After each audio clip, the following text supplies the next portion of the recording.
That's nicer. Um. Oh, fuck. I haven't thought this one out again, have I? Um. So I'm going to attempt to talk about.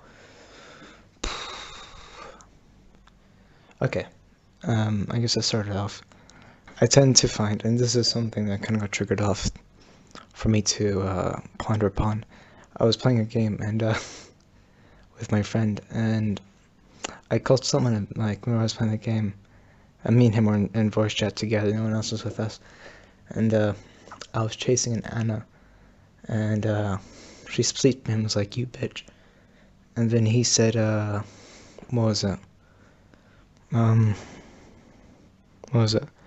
Who you calling bitch when you ain't got no bitches?" And this might be a weird thing, but this culminated with a dream I had last night. Well, fuck, that's off. And some general thoughts I think about my life. I think I find that due to the fact I've lived quite a hermit life when it comes to socializing with people my age who I could have a commonality with. I don't get much opportunity. I'm lucky if I meet a kid my age and get to sit down with them maybe, or talk to them at least once every 6 months at best. And usually that doesn't ever happen. Like, I don't remember really a time when a kid my age, like, where I saw him and I sat down to talk with him or some shit like that. Most of the time it never happens. I don't go to much group gatherings because it's kind of hard to build a group when you're not in a group. And that tends to be the case. It's like, it's hard to be employed if you never went to a get employed kind of thing. But in this case, majority of it, especially I think at my age group, a lot of socializing is done for you, in the sense that you go to school, and that's fixed. There's people there. Of course, you'll have the people who can't socialize with the people who are around them, so they'll want more. And I guess you could say to some extent I'm the same, but the issue is I have no one my age except my brother, and he's 2 years older than me. Not very similar chaps. But I do think there are some advantages to it. I don't really like much people my age. So you say, well, why would you not want to socialize? It's not necessarily true. For me, honestly, I don't think it's more or less I don't really want, like, friends. Like, I say I don't want friends. I've succeeded in making quite a handful of male friends, and the majority of them I don't take much interest in. There is one guy, Omar. I know him. He's quite interesting. I admire him quite a lot. So perhaps socializing and getting to know him a little bit more would be nice. But what is it? I think due to my position, and I do think this also reflects my religious perspectives, due to the fact I'm atheist, and due to the fact that I've lived a life by myself as of recently, the last like 4 or 5 years, very lived by myself, alone, not really affected by mob mentality, or by, because like the idea in sociology is like you need social cohesion. I'd imagine in that sense you need social cohesion to also keep the cohesion to you to stick into that format. If you want to be religious, you need to be surrounded by in an area where other people have the same goal, and therefore you can propel each other down that kind of mentality. For me, I don't have that at all. There's no reason for me. So the religion's a very person-like function. Like, what is it a function for me personally? And at the moment, due to the fact that one of my biggest priorities is not giving myself what I need, but like not fucking with myself, basically. Religion's just one of the things that I seem like I just be doing myself a disservice to go into the euphoric state of oblivion, or denial and oblivion. But as a consequence of not having much social cohesion, when I do get an opportunity to socialize with people, I don't fit in fucking at all. I just sit there quiet because most of them fucking bore me. When I say bore me, it's not like it's their fault. It's like, oh shit, you failed to entertain me once again, but it's just not my crowd. At least the crowd around me.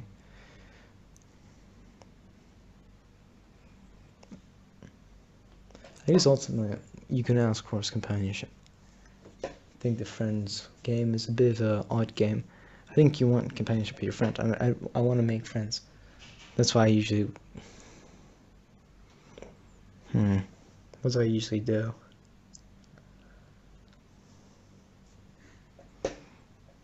I do fucking nothing.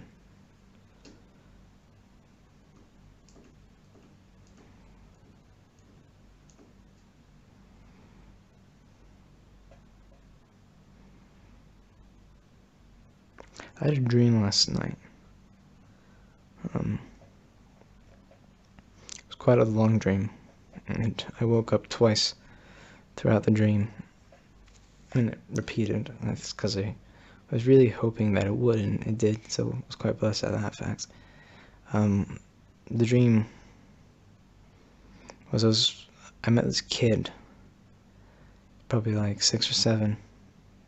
No idea who the kid was. He took me to his house to help him with something. It was like on his roof, and then as I was going into the roof, he was telling me about his sister, and I was like, this sister sounds familiar. Describing her. Talking about how she wears a hijab, she likes books.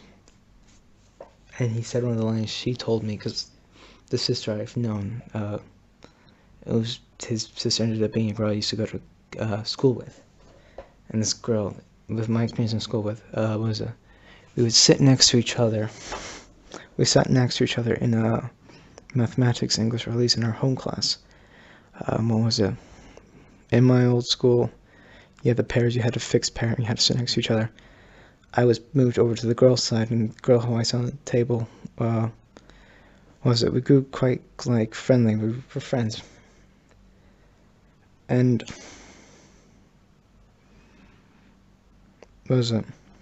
that happened for 1 year. We were friends for 1 year. In the second year, we kind of I remember the first week of the second year, kind of saw each other because we were in the same class as next year. We kind of waved at each other, but then nothing really came of it. We didn't really get to know each other anymore. And I remember throughout the year, and don't know why, it's kind of one of those things that I ponder as I wish I stayed friends with her. Because I remember she was really nice. She was a good person to talk to. And that's the one thing I tend to try to make clear in my head, is that quite often you try to get with people who seem like they would be cooperative, or seem like they would fill a need for you. Get some guy friends who will play video games with you. Get some girlfriends who will have sex with you. But I really don't want either. I don't want either. Those things, it's not that I don't want either. Neither would be pleasurable, but they're just pleasurable. I kind of just want someone I can fucking sit down, talk to, and read a book. Talk about books or something like that.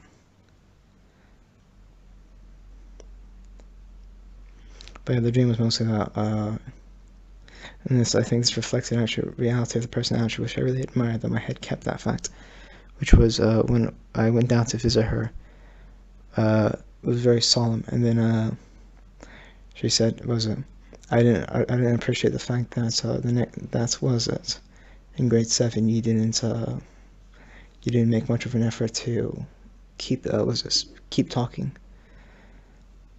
And I remember, and I woke up after the dream. I was really fucking hating myself. And this is not just after the dream. This is a new feeling I've been thinking for quite a long time.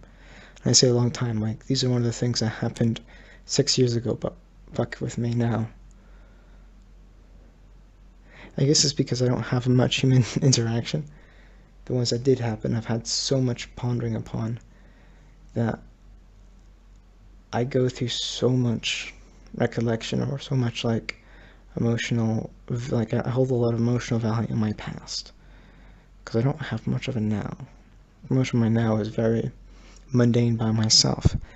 Like there is like I make fun memories out of those things, but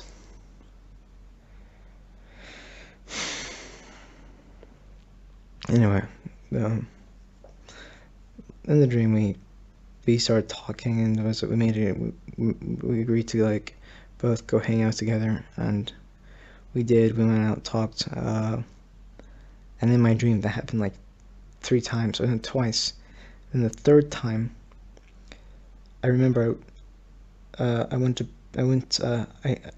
each time I came home and then I would go out again. That's when the next outing would begin. And what was that? I took my brother's car, drove up to the school that she goes to, or not that she used to go to when I was in school, the school we had gone together. And I took my brother's car, drove up. She got in the car, and I started driving. I started talking about how I'm now going to America, and that I'm sad this isn't going to continue with that. I was quite devastated at the fact that this felt like it was going to come to an end. Then I woke up. It's one of those dreams where you wake up and you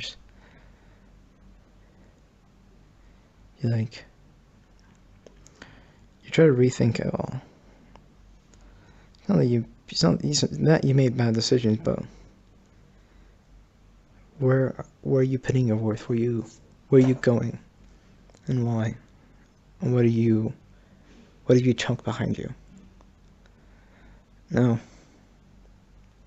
It's like nowadays I would kill just to be able to sit down with her again and be in a math class. Just sit down in a math class, have her sit next to me, and her tell me that I should be studying more. That's like a weird thing.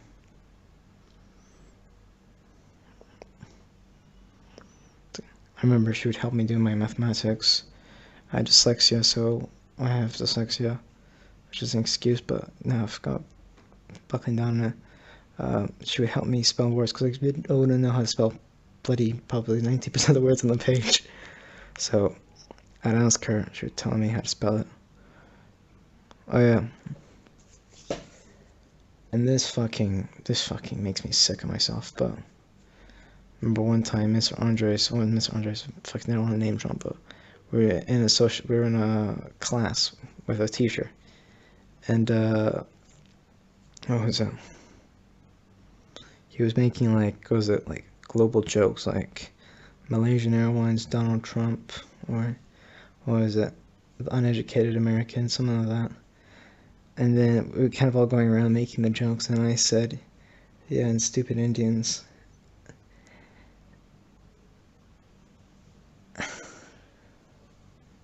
The girl, she's actually, I don't know if she's completely Indian, but she's perhaps mixed race. And his owners took me out of the room, and he's like, there's a girl inside there who's Indian, you made a generalization of them all being stupid. It's like, he knows I was like being foolish, but it's like, that's gonna sit with people. Or you don't want to be that kind of person to say that kind of stuff. Which might be a bit ironic, but not really. I'm happy he fucking told me now. Because as soon as I said it, and he looked at me, my teacher looked at me and was like, oh, you shouldn't have fucking said that. And I was like, fuck. Because I really admire her, she was nice to me.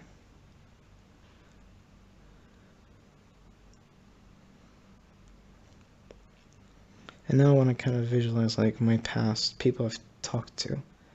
Like most of my male friends, I don't give a fuck, because most of them are dog shit. Like even my closest friend, I can't say the truth of I can't really confess him that I'm an atheist, because he would fucking flip. When I say flip, he would make it painful to spend time with him, which I don't want. So I have to kind of play along to the fact that yes, I think about atheism, but I'm not an atheist.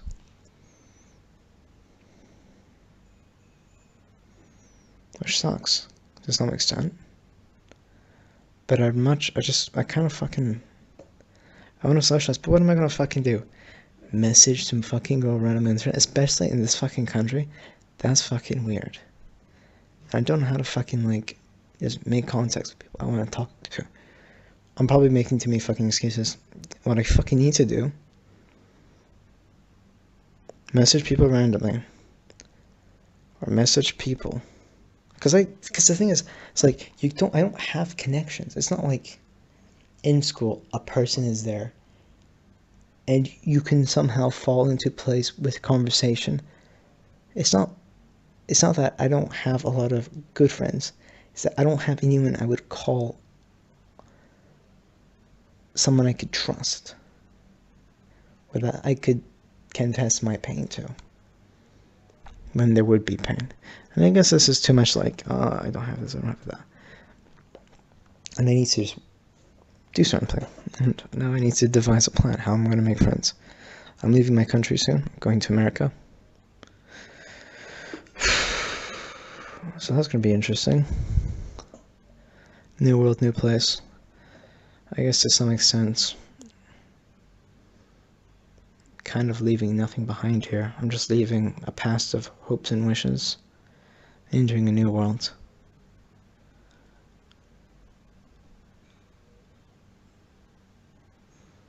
I'm about to turn 18. I turn 18 in October.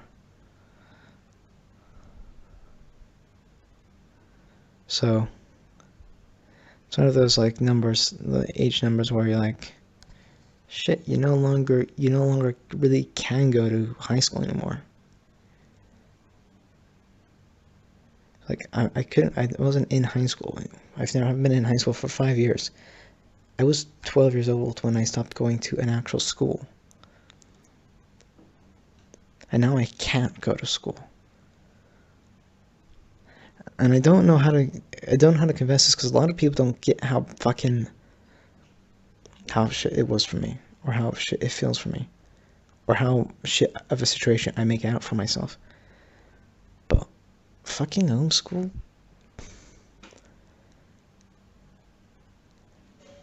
The fact I've spent a year, well, the fact I can spend 2 years consecutively without ever being amongst kids my age. You know, like not too long ago, I was invited to go to my friend's house for his breakfast. My best friend's house. Fuck. And he messaged me. I missed the message. It was the day that I was invited. So I decided to go to his school and sit down and read in the reception, and then run after him when he came out of class. I did it because, it's spontaneous. I did it because I wanted to go somewhere and read. I wanted to make sure I was quickly to speak to him, but I mostly just wanted to be in a place where I knew there were people my age to some extent. I kind of wanted to just see what it looks like.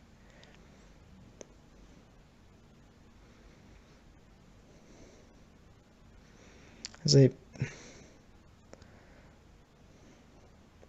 thing's like, we all do is like, we all don't have, like, you're not around anyone your age. Like sometimes I've spoken to some of my friends who are like, they're making that worse than it is. You're not homeschooled. It's like, none of us really like school or stuff like that. Like, there are a shit ton of advantages to being homeschool. The quality of education, the self-reliance, my choice on how to study, my choice on what I study. I control the quality of my future and of my education. But there's one thing I miss. And that is a in-person living in a system of people your age. Just fucking walking down a hallway, a kid walks past you.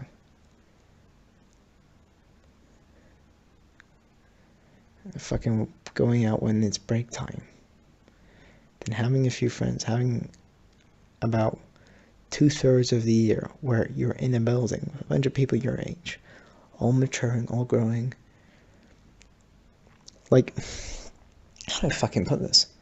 My greatest opportunities to have had made relationships and friendships was fucking 5 years ago. My fucking friends have had, the guys I do know, have had 5 years on me in rooms with people, with the same fucking people, for fucking 5 years. And they wonder why. And then it's like, oh, you complain too much, or you don't, you're like, if you want to talk to some girls, so go fucking talk to some girls. Go fucking talk to who?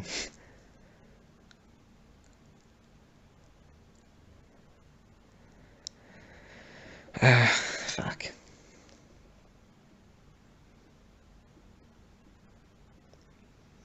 Yeah. And I'm in this fucking limbo stage where I'm not here anymore. I'm in America. I'm just stuck here for now. It's like being in a fucking airport. There's no fucking point of walking up to someone. You're not going to the same place. You're not going to be in contact. You probably don't even speak the same fucking language. That's literally what it's like for me here. And the last 5 years is just me being in my solitude. And my situation just gets worse and worse. I got fucking 3 months left. Be a new country, which I'm also planning to just be for a year. Then I leave again, and then I go to university, and I'm just being there for 3 years.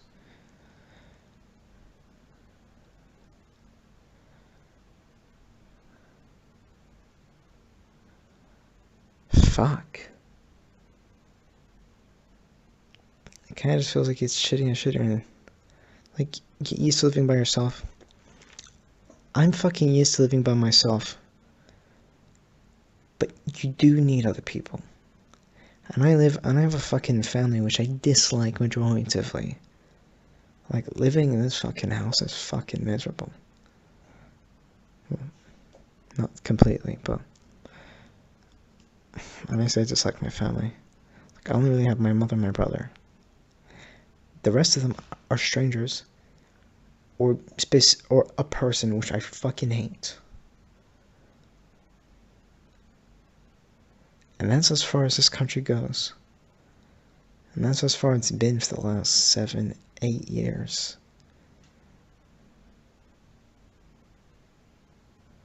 So yeah, I'm going to try to think of doing something. Perhaps just make a friend. Talk to someone who likes books, read a book with them. Drink coffee and fuck off and, like, have made a good friend and invite them to America whenever they can. I kind of feel terrible to do that to someone though, but, you know, maybe I would give them a benefit for a short period of time in their life. But maybe, yeah, fuck. Okay, guys, take care. I hope if anyone's fucking fucked, just somehow you don't feel as fucked. It's always, one thing that's always painful to me to see is people who put an effort to be happy and are in an environment where that doesn't, like, facilitate that kind of happiness. So their smile goes in vain. Because it's hard for me to sometimes fucking smile. So the fact that someone has the ability to smile and then it goes in vain is almost, it's like a fucking crime. And it's a tragedy. And I just watch those kind of things happen. I was at a hotel with my brother. And there was a lady at the reception. And she was very welcoming. She was a great fucking receptionist. Fucking smelled great, was very, I guess, helpful. Asked us if we wanted water, we declined. Asked us if we want juice or coffee, declined. Just very, like, a lot of hospitality. But came with such a, like, a level of positivity which I've never actually seen like such a high level of it that I've never really seen from, I guess, someone who's attempting to like facilitate a service. And I was just looking at the memorandums because the hotel was kind of like one of those fucking, like, it's been open for 10 years, got hyped. Now, no, there's been no service. It's just they try to maintain the things they had 10 years ago. And there's like 2 people working the reception and doing the fucking moving back and cars force. It's mostly just like a hotel for like upper class Lebanese people, or people who are upper class in Lebanon, that come over here and like have business trips and vacations, and sometimes Saudi years. But yeah, I don't fucking know. I got nothing else to say, guys. I should have ended it prior to this, but you know. Alright, take care. Goodbye.